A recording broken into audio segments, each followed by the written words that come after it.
Já Tudo bem? Aproveitando, o professor Professor Romano.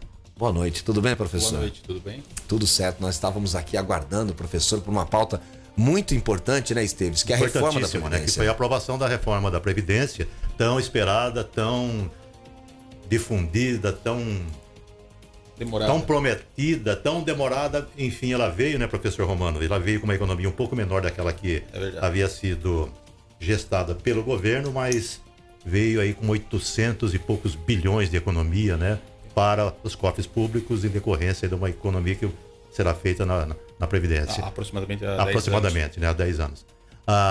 Ao longo de 10 anos, né? Agora a gente quer crer que isso impacte de uma forma positiva, né? Esse ambiente que está um pouco aí, estava pessimista, né? Agora me parece que há uma retomada de confiança em investir no Brasil, né? A questão da expectativa... Até que o dólar já subiu. Sem dúvida. Na verdade, a questão da expectativa, o mercado precifica antes, né, Luiz? Isso é uma máxima do mercado. Mas demorou um pouco para acontecer o processo. O processo em si foi demorado. O mais importante disso tudo é que ela abre espaço para reforma tributária. Eu acho que aí tem um ponto muito fundamental e que vai afetar sobremaneira as empresas. É claro que o Estado não quebrar é um primeiro indício de que tudo tende a ficar bem. Estados como a Grécia, e nós já falamos sobre isso no outro momento, estados sobre a Grécia, como a Grécia, não fizeram um movimento. E é um movimento doloroso, muitas vezes... É impopular, né? É impopular, absolutamente impopular. Mas é preciso ser feito, porque países que não o fizeram tiveram problemas de equilíbrio fiscal, enfim. Agora, essa impopularidade, ela vem acompanhada aí também de um certo paternalismo, né, de alguns governos, né, inclusive do Brasil ao longo de um tempo. Sim, verdade. Sem entrar no mérito, por exemplo, de algumas classes, né, que ficaram fora dessa reforma, que tiveram os privilégios, né, eu acho que o cidadão, né, comum, ele fica meio que dividido, né. Por um lado, ele ouve de economistas sérios, né, de que a reforma era necessária. De outro lado, ouve de uma outra ala dizendo que as contas estão maquiadas, que essa reforma não era necessária. Olhando para os números, né, que são públicos, qual é a ala que está correta aí, professor? É necessário. O processo ele é absolutamente necessário. Porque a população está envelhecendo o que se discute é que existe o processo de transição demográfica, que quando eu estudei lá nos anos 80, fiz o meu colegial, minha escola normal, o Brasil era tido como um país com uma pirâmide jovem. Tinha aquela pirâmide em forma de pirâmide, exatamente. Muitos jovens sustentando poucos velhos aposentados. Exatamente. Né? Aí o modelo ele foi construído em cima dessa situação.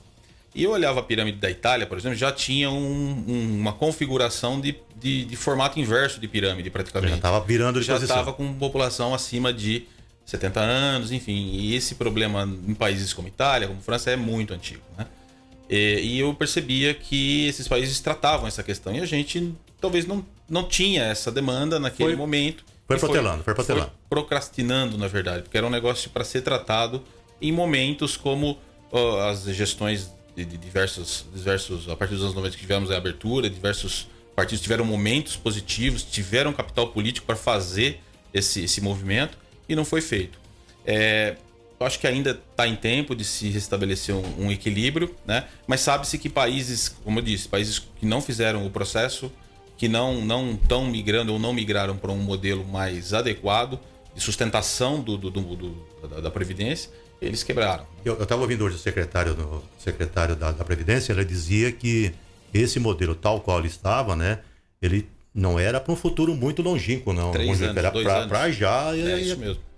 Muito do que a gente ouve se dizer na perspectiva de que poderia ser feito de uma forma diferente, sem entrar no detalhe, sem conhecer o detalhe da complexidade disso. Ele dizia outra coisa também, que com relação à fraude, né, ao combate às fraudes, exatamente. Que esses 200 bilhões, né, que a diferença entre o que era previsto de 1 trilhão e pouco, para 800. Ele vai conseguir aí conseguir mais 200 bilhões coibindo fraudes. Uma outra discussão em torno da ala contrária é que se coibir a fraude resolve. Ou tem linhas dentro da Previdência que não são previdenciárias, que seria mais do lado da seguridade.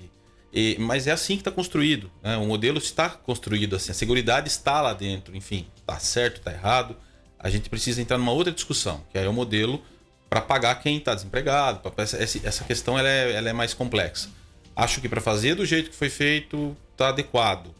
Não concordo com algumas concessões, acabou se abrindo até a caráter político algumas questões, mas é absolutamente adequada que seja feito nesse momento. Né? Você acha que com a economia agora, com a Previdência, vai sobrar um caixa para investimentos no Brasil, que é o que está faltando, né? Infraestrutura, então, Luiz, educação, saúde... Isso não é tão linear assim, né? Mas não é tão linear assim, ou tão rápido assim. Isso tem um tempo. Mas tem que ter um começo, né? Sem dúvida, sem dúvida. Eu não estou desacreditando, acho que realmente é o caminho, mas não adianta a gente contar que isso vai gerar um novo processo de reinvestimento do Estado. Isso não vai acontecer tão rapidamente.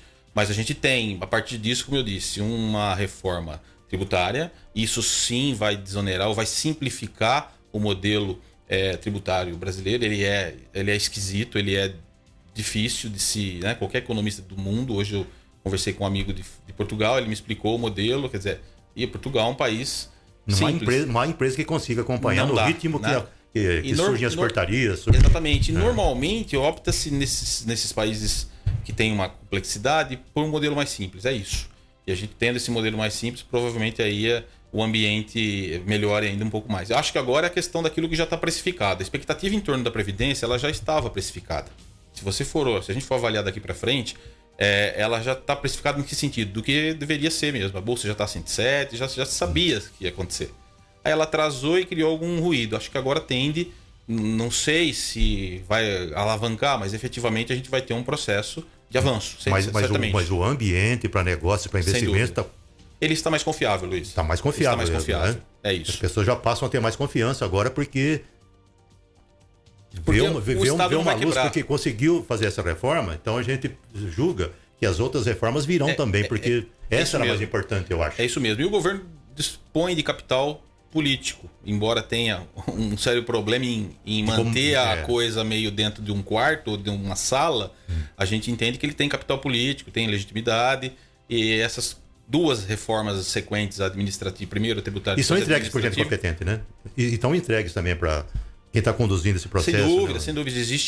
Existe toda uma construção em torno do modelo que é tecnicamente absolutamente plausível, é defensável. Né? Agora vamos falar então agora dos estados e municípios. Corre aquela paralela, né?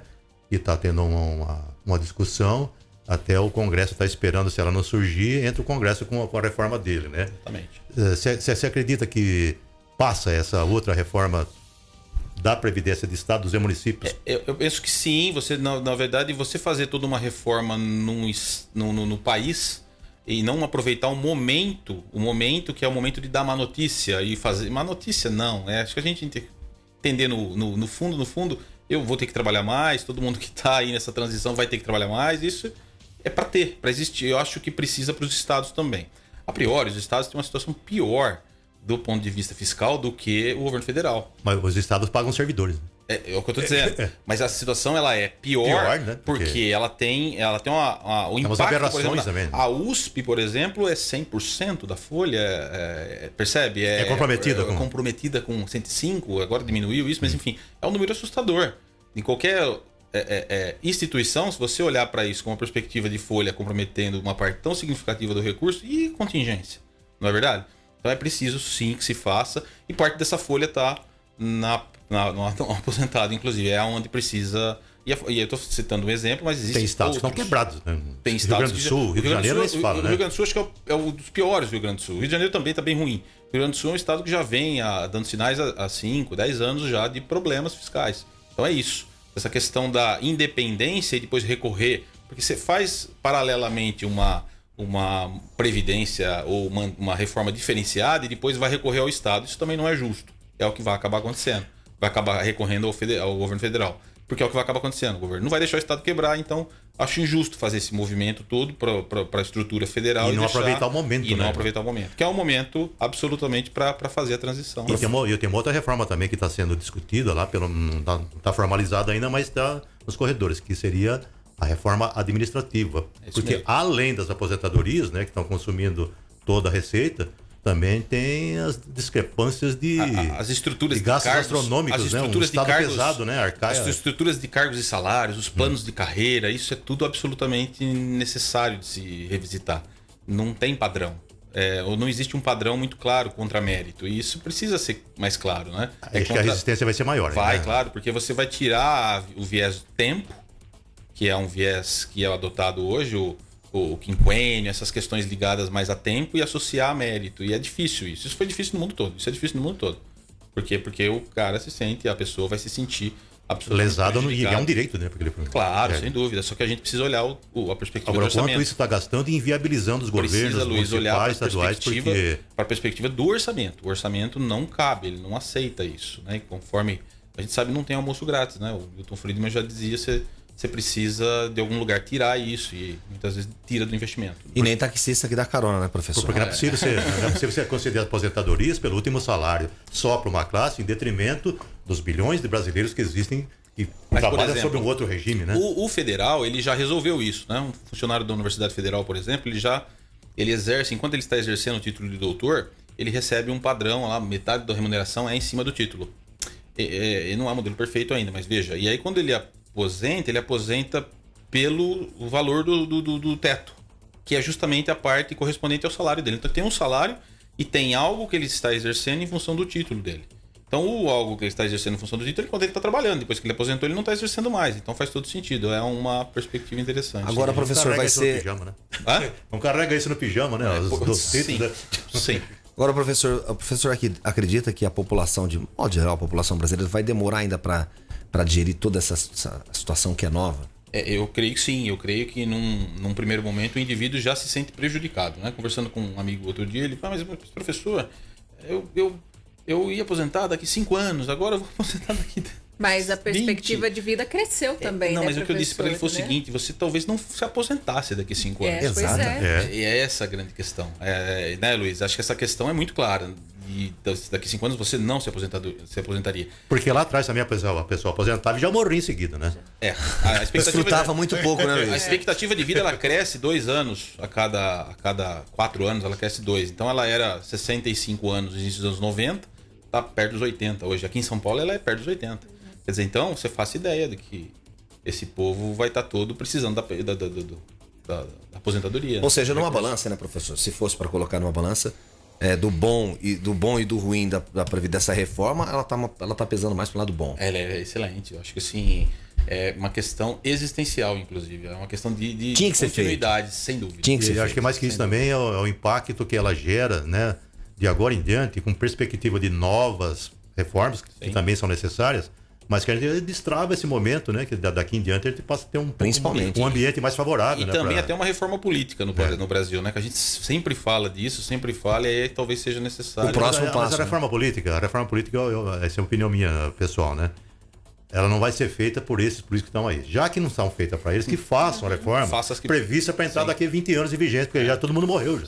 Que pelo menos não vão querer para eles. Eles não vão legislar em contra-causa, né? Eles não vão legislar em contra-causa. Aprova agora para entrar em vigência daqui a 20 anos, aí a maioria já morreu mesmo, não vai se sentir afetada, né? É mais difícil mesmo. 18h34. Professor, tem alguma pergunta que a gente não fez? O professor gostaria de explanar, deixar claro para os nossos ouvintes, telespectadores? Eu acho que assim, a questão bem importante por trás disso, eu, inclusive quando eu fui convidado para ir bater um papo com vocês, existe um ceticismo em torno do fato.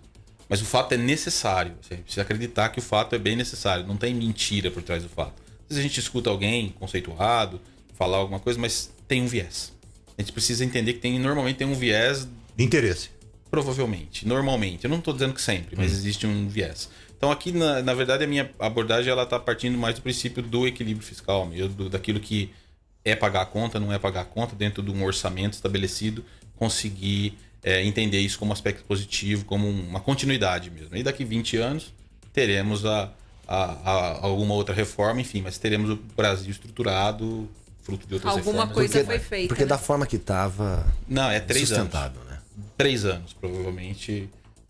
Para você ter uma ideia, gasta-se anualmente 700 milhões com previdência e 70 milhões com educação. Então você tem alguma coisa que não está... Muito desproporcional. Né? É um pouco estranho, né? Você tem alguma questão de orçamento aí que você gasta muito com... E o Guedes falou isso recentemente. Você gasta 10 vezes mais com o passado do que com o futuro. Então, onde vai dar isso? Faz sentido.